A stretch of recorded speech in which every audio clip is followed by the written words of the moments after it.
From real estate to real life and everything in between. The Brad Wiseman Show. And now, your host, Brad Wiseman. All right, we are back in the studio, and I am super excited about this show. As you can probably see already, we have some people in the studio, and we have Tyler Boland back in the studio. You were in here before. Yep. And you brought a really cool guy with you. I did. And now you brought another really cool guy with you. Yeah. Yeah. So tell me, you're doing these World War II like interviews, documentary type thing. Tell us a little bit about that, and then of course we got to turn it over to Matt here. Okay. So yeah, kind of like you said, I interview World War II vets just as like a passion project. Yeah, I've been doing it for like 3-4 years now. Yeah. I have a Jeep. I drive them around in the Jeep. I've seen the Jeep in our neighborhood. Yeah. Yep. So That's just not any Jeep. What kind of Jeep is it? a World War II Jeep. Yeah. It's cool. It is cool. But yeah, I interview vets. I record their stories, so everything's recorded, so it's not lost to history. And I just document it down for their families and future generations. Yeah. So it's cool. I love what you're doing. I think it's totally amazing what you're doing. So do you want to introduce who we have here today? Sure. Yeah, why don't you do that for us? So today I brought Matt Gutman, or Matthias Gutman.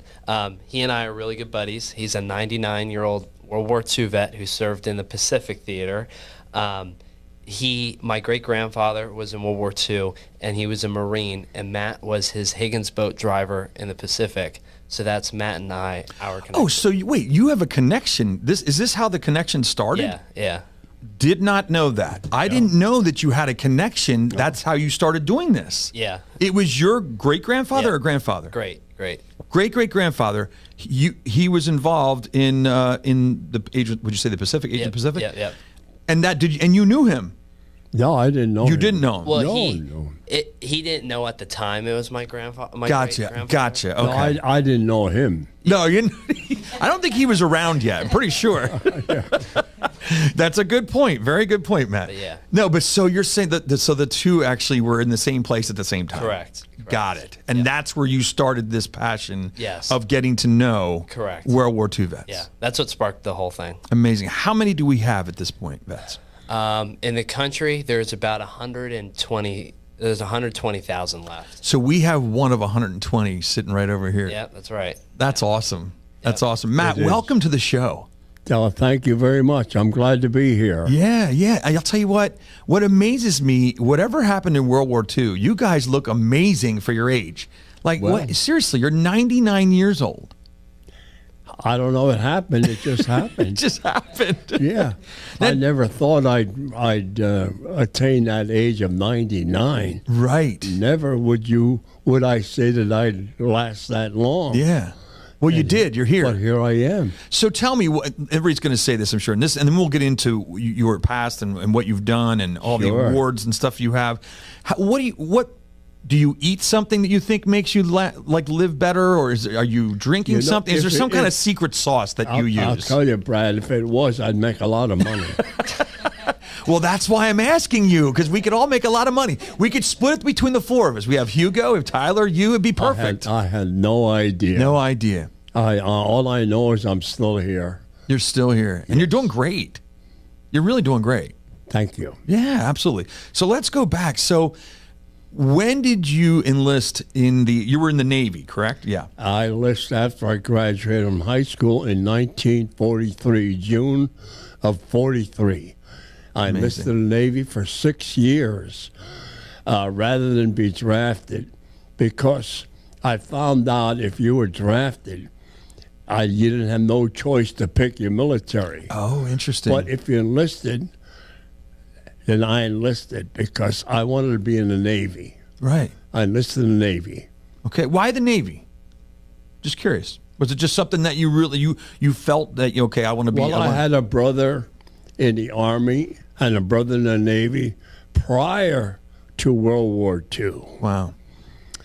When World War II started, they volunteered directly to go into the service. Right. There were 3 of us in the service in World War II. 2 of us in the Navy, and one in the Army. And these are your siblings, right? These are your siblings. No, those are my brothers. Yeah. Okay. Yeah. Your brothers were in. Yeah, which reminds me of Louis. He was the same way. He had a ton of people that were in the armed forces at the same time. Yeah. It's incredible. So you get into Navy. Did your parents go, why are you enlisting? Did they say anything about that? No, not really. I mean, both of my parents were immigrants. Okay. And they were only too glad to get to the United States. They came in the early 1900s. Oh, okay. And we were poor. Yeah. Okay. We were poor. Yeah. And it all worked out nice. Yeah. We got along very nice with all of us in the family. Yeah, that's cool. And you came to Allentown, is where you're actually from. Well, originally my parents came to Hellertown. Okay. And then to Bethlehem. Okay. That's where they met. Interesting. They lived only 12 miles away from each other in Yugoslavia. Oh, and that's where you're from. Yeah. And Okay. they never met there. Oh my gosh. They met here in Bethlehem. What are the odds of that? And Seriously. then they got married here in Bethlehem. Talk about traveling far to get married. Oh my gosh. That is crazy. Yeah, that's the way So it they lived happened. 12 miles away in And they never Yugoslavia. met there. Unbelievable. It is. That, and you imagine that conversation. Well, my father came here earlier than my mother, Okay. at Bethlehem. Yeah. Well, most of the immigrants that came from Yugoslavia at that time came to Bethlehem because they knew that they were hiring there at the Bethlehem Steel. I was just going to say, I bet it was Bethlehem Steel. that was it. Absolutely. And my father learned how to be a blacksmith when he was 15 years old in Europe. Wow. They started them young back then, didn't they? Yeah. Yep. That's amazing. So now you get into the Navy. So you enlisted because I didn't know that before. When you enlist, you can actually pick That's right. more of what you want to do. Whereas if you were drafted, they kind of just put you where they want you. Exactly. Well, if you were drafted, they needed more men in the Army than Marines, and they need Navy. Gotcha. And that's why I didn't want to take that chance. So let me guess, Navy's a little bit safer. Yeah, a little bit. I mean, not that anything's safe in war, but if you were going to pick one, that's probably like a little, because now you're on water but so you had said that what you did is you helped out the Marines, though, right? Did you help the Marines? Is that what he did, or no? What did they do with the boats, with the amphibious? Well, Matt, tell them what boat did you drive? Well, first of all, on our ship, Yeah. carries the Higgins boats. Okay. Two of them. Okay. One the port side, one the starboard side. I had the port side boat. I was in charge of that boat when we made the landings. Gotcha. I carried 35 combat Marines and 4 of us sailors in that boat when we landed and beached these troops. Yeah. Now, just for my memory, the Higgins, is that the one that goes up on land then? Yeah. Right? Yeah. You ever we- watch Saving The Private? front front comes down? Yes, Yeah. that's it. Yeah, not something I want to be on. That's the Higgins boat, and they were made in New Orleans. Yes. And I revved that boat real fast. Is that how you got it up on the sand? On a sandy beach, I did that Yeah. so that we could knife into the sand. And then, so the next wave coming in wouldn't be able to broach the boat. Oh, yes, I see what you mean. Or if the wave was too heavy, we could throw an anchor out first, Gotcha. so that once the tail end would broach, Yeah. you're licked. You couldn't get out. Get out of It's here. finished. You're finished then at that point? You're finished. Yeah, because boat is useless. Oh, geez. You'll never straighten it out again. Wow. Yeah. So we had to be very trained for that. Yeah, well, the anchor would be a good idea, like you Yeah. said, because you throw that out, and Well, then it that way depends on how. Yeah. Some of the ways were. Yeah. Yeah, but some were different places, different islands. That's incredible. Yeah, he's cool. Yeah. And this is what you did. You actually were the one that was on there and just jamming it into the sand. I transferred these Marines in the beach to make the invasion Wow. That's incredible. under fire. So While I'm coming in, I'm seeing artillery shells coming out at us. Oh, my And I got gosh. closer, mortar shells. And then once we're near the beach, Bullets. machine gun firing Unbelievable. all the time. And up in the air, you have our airplanes fighting Japanese planes and complete roar of noise, ammunition, I'll tell you. When you're in that moment, do you think, oh shit, this could be the end? Are your kitchen and bathroom remodels a little overdue? Well, now's your chance to call First Response Contracting. John Sellers will take care of you. 484-256-7136. They do residential and commercial, and they're licensed and insured.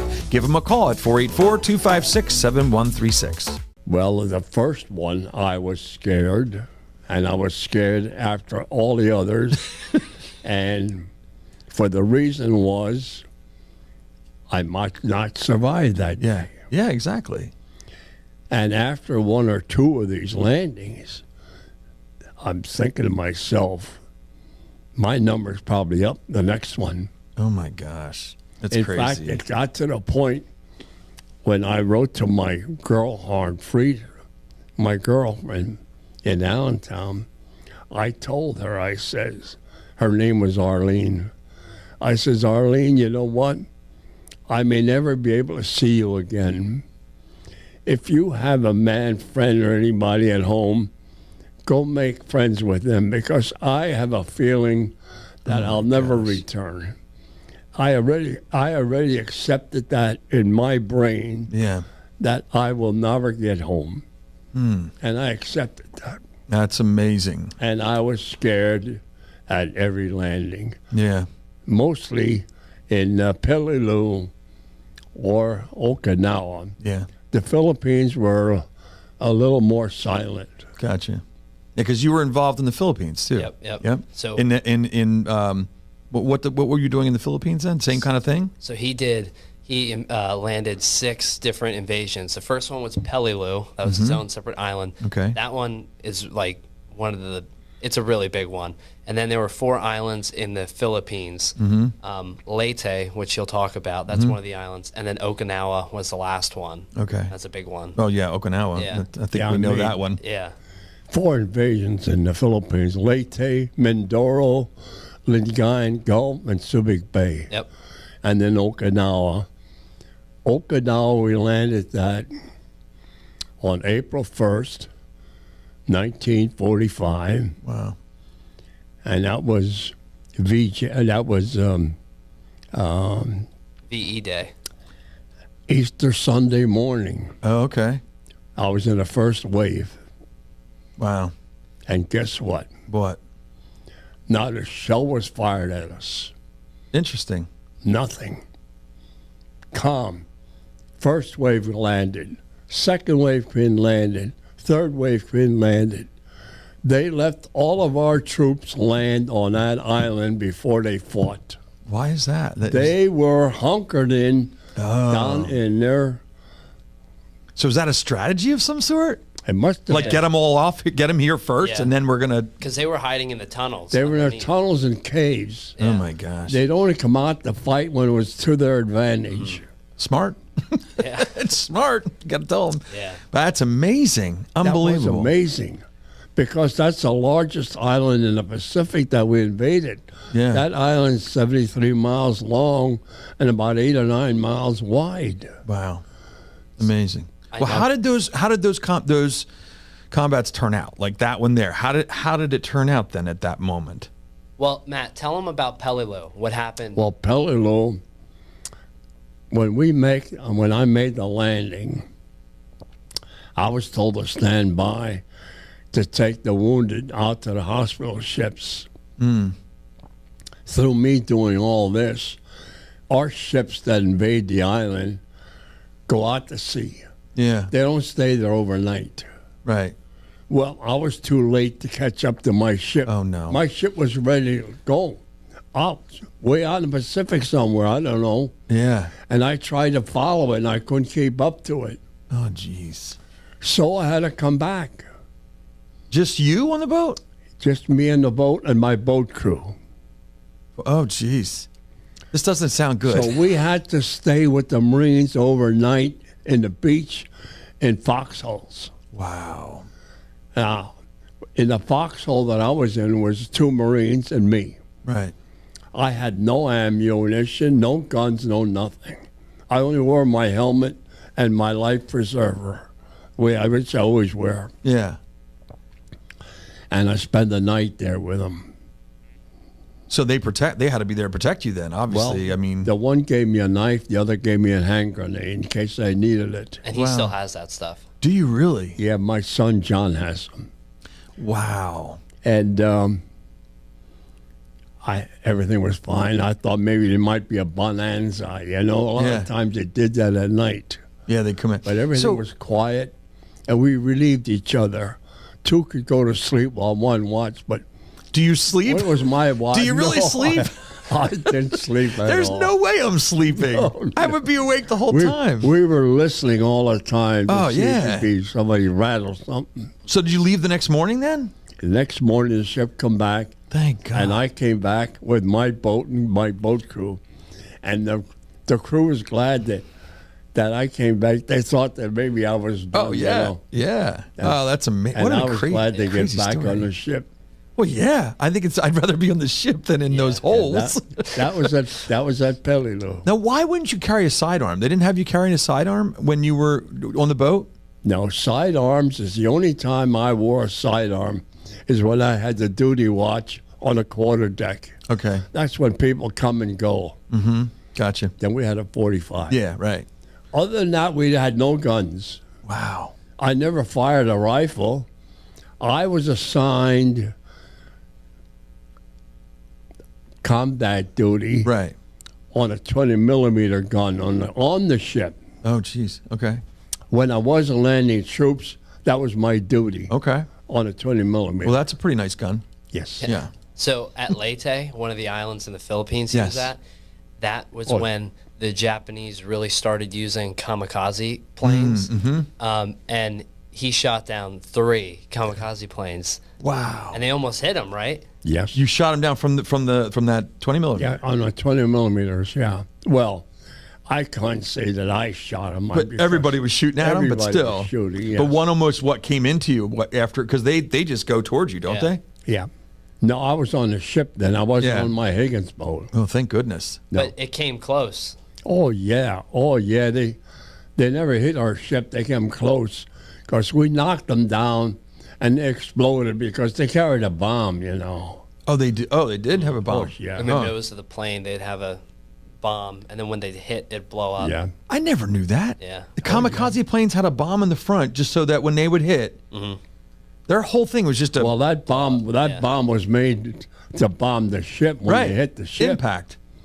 Unbelievable. They say, I've heard stories before that you could actually see the whites of their eyes. Yes, yes. They sacrificed their life for the emperor. It's amazing, right? They knew because they gave them enough gasoline in that airplane to go one way. That's it. That was it. Wow, incredible. Unbelievable. So what else? What other stories did you want to tell? Well, you have a very big sword. Yes. Matt, tell him about this. The samurai sword. Yep. That happened after the war ended. Okay. Our ship was assigned to hit one of the 2 islands, disarm the Japanese. Right. And they knew we were coming there to do that. So I was one of the ones that went ashore to disarm them. The first thing we did, we had them bring all their rifles and their ammunition and explosives down to the beach. Yeah. We piled them up high. They loaded their boat with this. Yeah. I was instructed then to take their boat out to sea with 4 other Japanese and my crew and out to sea about 3-4 miles. We had the Japanese throw all that into the water while I was still maneuvering, so it wouldn't be all in one pile. Yeah. On the way back, I seen one of the Japanese come down the road with 4 others. Oh, boy. And I noticed he was still wearing his samurai sword. I quickly went over to him and I said, these are exact words I said. I said, sir, you will not need this anymore. And I unbuckled it from his belt and I brought it home, and there it is. Oh my gosh! And that's the sword that's here in the studio. Yeah. Brad, I slept with that. I ate with that, and I protected that all the time on the ship so no one would steal it. That's incredible. So that's that's legit. That's the real thing right there. And That's this the wasn't real just thing. made in like World War II. So like they would. It's old. Yeah, it's like George Washington old. Do you remember that Japanese that was at the Reading Air Show? Yeah. He started explaining everything. Oh, no way. You somebody that was there actually could explain it? He took it all apart and he found like when it was made, who made it, that sort of thing. Oh my gosh, So that's like incredible. It's in the handle. So it's like 1700s was when it was. Wow. That's incredible. That's a great story. Yeah. I'd like to thank our sponsor, Brandon Moyer of Made to Be Clean Cleaning Services. They use low toxic cleaning solutions to make your home or office clean and healthy. Made to Be Clean, your hive, our purpose. 484-509-7197. That handle is coral The white. reefs. Oh, is that what that is? That's coral, Yeah. Oh my gosh. It's in really good shape. Yeah. I mean, Oh, it's very good shape. yeah, it's amazing. I often wonder if it was used. You mean if somebody went through somebody? Yeah, or chop. Oh, jeez. That's heavy. It is. Oh, I bet. That's heavy. It's amazing. Very cool. Hugo, be careful. Be careful, all right? All right. So we have a picture here, too, that I thought was kind of cool that you might want to, you can put up on here. I don't know if we can see it or not. But Tyler can show Tyler, do you want to put that over that way or That's put their it? boat. That's There you one- go, on your camera there. That's one of their boats. That's one of your boats. And then you're in that picture, too. Yep, You're in that picture. That's a Japanese boat. Oh. So this Amazing. is him on Leyte, one of the islands in the Philippines. Yeah. And he was 19 here. Yeah. So that's him right there. Unbelievable. Yeah. Incredible. So tell me a little bit about you. So now you talked about a girlfriend. Was that who you ended up marrying or no? No, I married. My first wife was Bernadine. Okay. We had the 6 children. 6 children. So you had 4 boys and 2 girls. Yeah. The second marriage, she already was married and had 4 children, and I had my 6 children. Yeah. Wow. That's a lot. Yeah. Yeah. So now I have 3 stepsons because one died, Okay. and she had 4 sons and one died. So we're equal. Now, what about grandchildren, great grandchildren? You have to have some About great 9. 9. And 3 great grandchildren. Unbelievable. Yeah. You realize how lucky you are to be able to see that? Pardon me? How lucky, how fortunate you are to be able to see that the generations. Believe me, I'm so grateful. Oh, yeah, I I'm can grateful. see. And we're grateful, too, for you for your service also. I thank God every night that He let me survive so long. Yeah, that's very and cool. have such a wonderful life. Now, any of your brothers and sister, any brothers that you have that are still alive? No, No. my whole family is dead. Okay. Except me. Yeah. The only thing I have left is stepsons and sons with Yeah. their, Amazing. That's So it. we got a bunch of medals up here. Maybe, Tyler, you can show us what's going on there, too, because it's amazing. He's got all kinds of medals. So, there's a glare. There you go. There you go. Look at that. So, this is Matt when he was 18 when he first enlisted, and then this is him when he retired. So he served 22 years total. These are all his medals. There you go. There you go. Yeah. All his medals. That's his dog tag right up there. Yep. That's his amphibious emblem. Yep. So like he would wear that like on his uniform type thing. Yep. So yeah, that's his That's like amazing. little display case. It's kind of cool. So as far as stories go, as far as being in combat, all that stuff, what was the scariest time? Was it that time where you went to go back to the boat and you couldn't, and they had already left? Pelalo. That was the scariest? That was the worst. One of my first and worst. The first and worst. First and worst. I can't imagine the feeling that you had realizing that the mothership is gone and you're on your own. Yeah. That is scary. Well, sure. I wonder what the hell am I going to do? Yeah. There's only one thing I can do is go back and land. Oh. Then when I'm on land now, what the hell am I going to do? Well, you're a sitting there? duck. And I have nothing on me. No guns, nothing. Oh, my gosh. That's incredible. I thought that maybe I'd be captured, Yeah. Thank goodness But it you all were. worked out. It all worked Isn't out that great. something how things work out like that?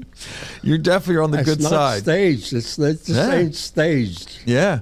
It's It amazing. just happens. What other stories do you anything else you want to talk about? You had pets on your ship.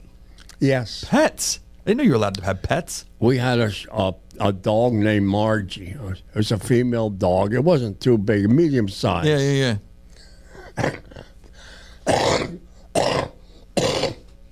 Excuse me. Oh, it's okay. I have no idea how that dog got on our ship. But once it was there, our commanding officer, our captain, he loved the dog. Yeah. He loved it. So they became like a little mascot? or- And the dog would once in a while sneak out his sneaker or his slippers yeah. from his bedroom Oh, that's. out the deck. I bet that didn't go over well. No, That's he funny. liked He that. liked that, yeah. He didn't mind that. I think it's a good idea to have a pet on the ship Yeah. out there. We Yeah. also had a monkey on our ship. A monkey?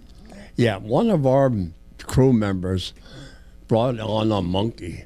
I don't know how he got that on that ship, Amazing. but our commanding officer found out that there was a monkey on the ship. How'd that go?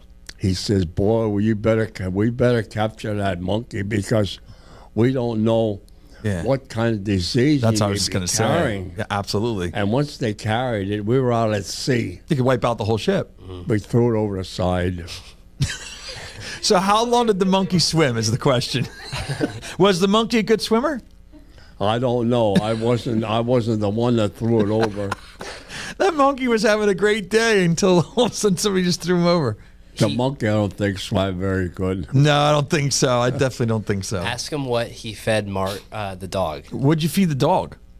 Feed what? Do we feed The dog. Marjorie, Oh, right? every now and then we used to have a little beverage, beer. Beer. 3.2% only. Oh, is that it? That's it. Oh, my gosh. And we used to drink that, and when we see Marge, the dog, with us, we'd pour a little out on deck, and she'd lap that up. She got so dizzy one time, she went under our vents. We had vents there, Yeah. to vent the tanks Yeah. when they roll. And she slept underneath there, recuperating. Oh, my gosh. She was funny. Little drunk puppy. Nice dog. Everybody loved her. Yeah. We, the crew, and especially once I knew the captain loved their boy, we didn't dare hurt that dog. No. And No. when you wouldn't want to, it's actually nice to have. It gives you some kind of something to look forward to, It was right? Something. Yeah. Absolutely. Yeah. Very cool. Is there anything else you want to share before we wrap it up? Hugo, do you have any questions? When is your birthday? When is your 100th? Oh, yeah. When's your 100th birthday? Good question. January 26th, Wow. 1925, I was born. Okay, So we're heading to 100.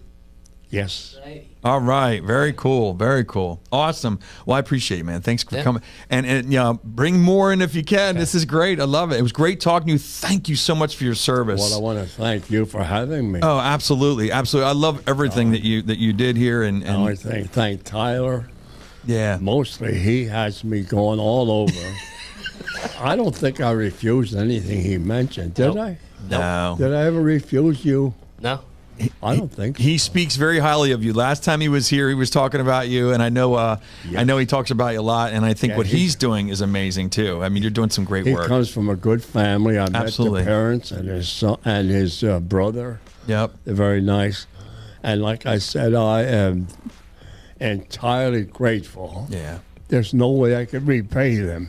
Oh, that's nice. That's really nice. Well, we're grateful to you too. Like I said, I mean, I can't imagine the things you went through and what you did for all of us, and we really appreciate it. Well, I just did what I was told. Yeah.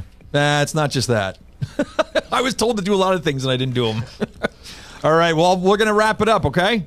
Yes, sir. All right. Thank you so much. All right. There we have it. What a great show. World War II vet Matt here, Gutman. I mean, just amazing stories. And we're also thankful that we have people like him around. It's amazing. All right. We'll see you next Thursday at 7 p.m. Thanks for watching.